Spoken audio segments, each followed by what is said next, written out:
Shalom, perkenalkan nama saya Mikael Putra Anggara. Saya dari Prodi PGSD dengan NPM 210401140013.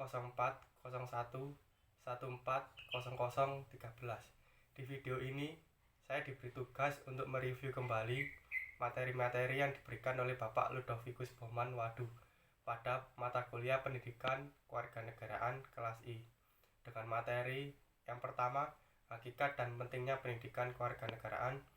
Yang kedua, identitas nasional. Yang ketiga, nilai dan norma konstitusional. Untuk yang pertama, saya akan mereview tentang materi yang kedua, yaitu hakikat dan pentingnya pendidikan kewarganegaraan. Secara etimologis, pendidikan kewarganegaraan berasal dari kata pendidikan dan kata kewarganegaraan. Pendidikan berarti usaha sadar dan terencana untuk mewujudkan suasana belajar dan proses pembelajaran agar peserta didik secara aktif mengembangkan potensi dirinya. Sedangkan kewarganegaraan adalah segala hal yang equal yang berhubungan dengan warga negara. Yang kedua, secara yuridis, pendidikan kewarganegaraan dimaksudkan untuk membentuk peserta didik menjadi manusia yang memiliki rasa kebangsaan dan cinta tanah air. Yang ketiga, secara terminologis, pendidikan kewarganegaraan adalah program pendidikan yang berintikan demokrasi politik diperluas dengan sumber-sumber pengetahuan lainnya. Pengaruh-pengaruh positif dari pendidikan sekolah, masyarakat, dan orang tua. Kesemuanya itu proses guna melatih para siswa untuk berpikir kritis, analisis, bersikap, dan bertindak demokratis dalam mempersiapkan hidup demokratis berdasarkan Pancasila dan Undang-Undang 1945. Yang keempat, negara perlu menyelenggarakan pendidikan kewarganegaraan karena setiap generasi adalah orang baru yang harus mendapatkan pengetahuan, sikap atau nilai, dan keterampilan agar mampu mengembangkan warga negara yang memiliki watak dan karakter yang baik dan cerdas untuk hidup dalam kehidupan bermasyarakat, berbangsa, dan bernegara sesuai dengan demokrasi konstitusional. Yang kelima, secara historis, pendidikan kewarganegaraan di Indonesia awalnya diselenggarakan oleh organisasi pergerakan yang bertujuan untuk membangun rasa kebangsaan dan cita-cita Indonesia merdeka. Secara sosiologis, pendidikan kewarganegaraan Indonesia dilakukan pada tataran sosial kultural oleh para pemimpin di masyarakat yang mengajak untuk mencintai tanah air dan bangsa Indonesia. Yang keenam, pendidikan kewarganegaraan senantiasa menghadapi dinamika perubahan dalam sistem ketatanegaraan dan pemerintahan serta tantangan kehidupan berbangsa dan bernegara. Yang ketujuh, pendidikan kewarganegaraan Indonesia untuk masa depan sangat ditentukan oleh pandangan bangsa Indonesia, eksistensi konstitusi negara, dan tuntutan dinamika perkembangan bangsa.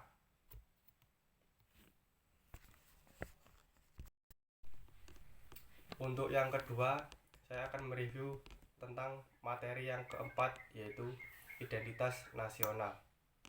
Yang pertama, menelusuri konsep dan urgensi.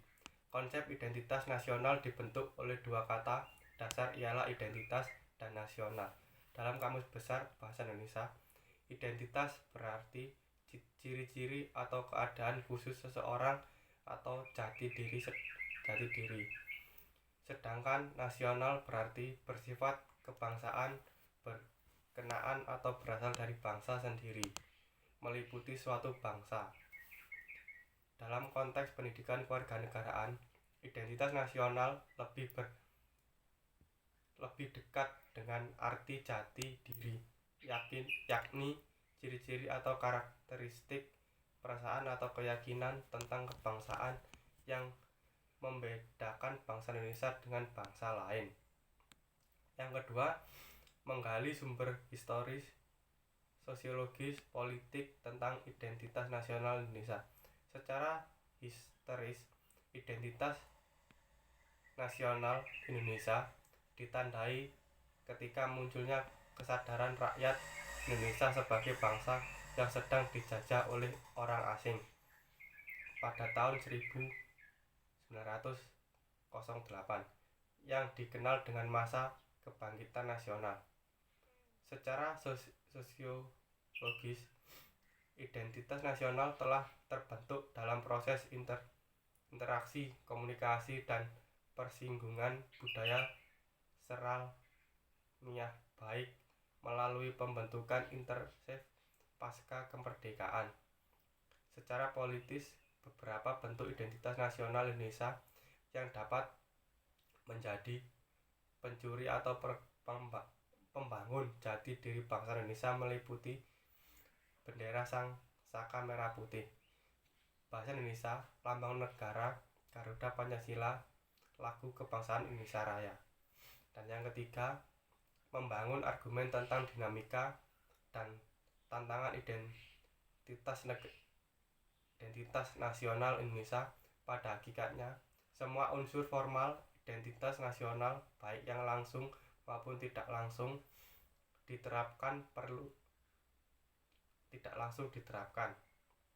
perlu dipahami dinamika dan diperlakukan sesuai dengan peraturan dan perundang-undang yang berlaku. Permasalahan terletak pada sejauh mana warga negara Indonesia memahami dan menyadari dirinya sebagai warga negara yang baik dan beridentitas sebagai warga Indonesia. Yang kelima, mendeskripsikan esensi dan urgensi identitas nasional Indonesia. Identitas nasional penting bagi kewibawaan negara dan bangsa Indonesia. Dengan saling mengenal identitas, maka akan tumbuh rasa saling hormat, saling pengertian, tidak ada stratifikasi dalam kedudukan antar negara-negara dalam berhubungan cinta negara, tercipta hubungan yang sederajat atau sejajar karena masing-masing mengakui bahwa setiap negara berdaulat, tidak boleh melampaui kedaulatan negara lain.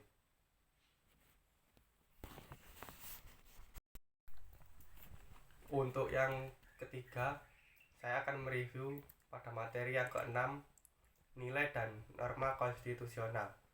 Dalam arti sempit, konstitusi merupakan suatu dokumen atau seperangkat dokumen yang berisi aturan-aturan dasar yang menyelenggarakan negara.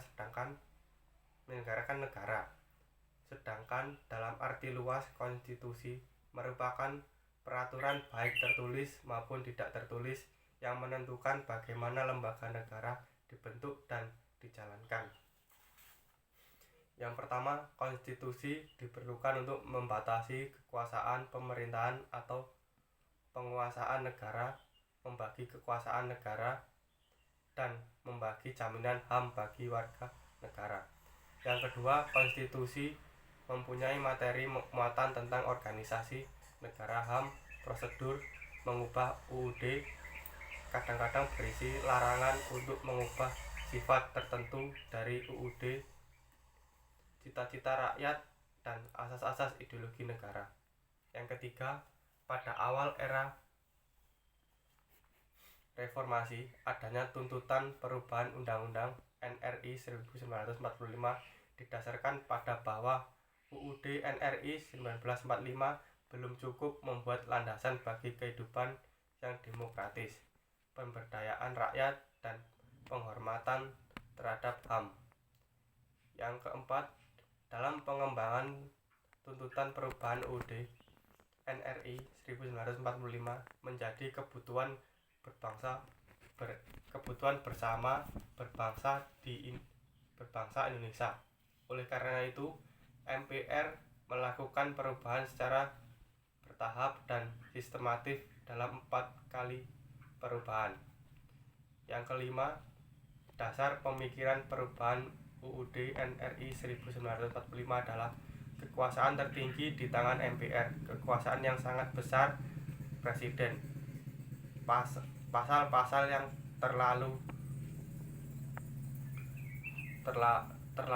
sehingga dapat menimbulkan multi tafsir kewenangan pada presiden untuk mengatur hal-hal penting dengan undang-undang dan rumusan UUD NRI 1945.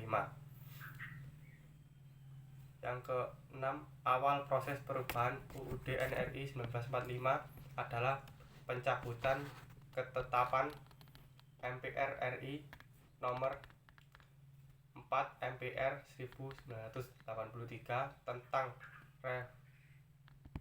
referendum pembatasan masa jabatan Presiden dan Wakil Presiden Republik Indonesia dan ketetapan MPR mengenal hak asasi manusia mengawali perubahan UUD NRI 1945.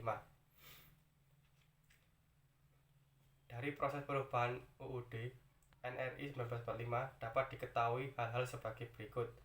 Yang pertama, perubahan UUD NRI 1945 dilakukan oleh MPR dalam satu kesatuan perubahan yang dilaksanakan dalam tahap, yakni pada Sidang Umum MPR 1999, Sidang Tahunan MPR tahun 2000 sampai dengan 2002. Yang kedua, hal itu terjadi karena materi perubahan UUD NRI 1945 telah disusun secara sistematis dan lengkap pada masa Sidang MPR tahun 1999 sampai tahun 2000 tidak seluruhnya dapat dibahas dan diambil pasalnya.